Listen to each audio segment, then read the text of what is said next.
নমস্কার বন্ধুরা, স্বাগতম আপনাদের প্রিয় চ্যানেল কেপিপি স্পোর্টস পালসে। আজ আমরা কথা বলবো আইপিএল 2026-এর এক দুর্দান্ত ম্যাচ নিয়ে, যেখানে রাজস্থান রয়্যালস এক পেশে লড়াইয়ে হারিয়ে দিল চেন্নাই সুপার কিংসকে।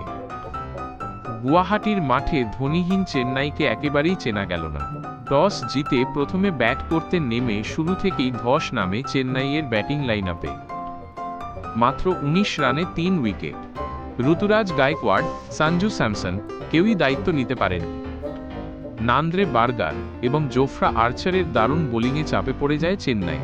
শেষ দিকে জেমি ওভারটন কিছুটা লড়াই করে 43 রান করেন, কিন্তু দলকে বড় স্কোরে নিয়ে যেতে পারেননি। 19.4 ওভারে চেন্নাই থামে মাত্র 127 রান।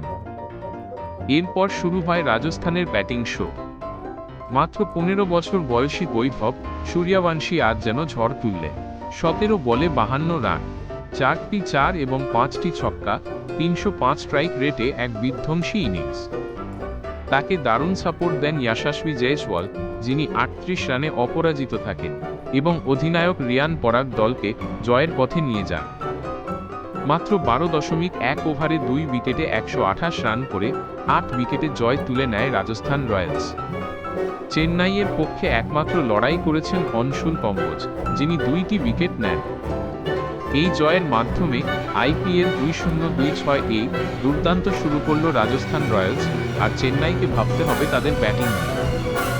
তোমাদের মতে আজকের ম্যাচের হিরোকে কমেন্টে জানাও।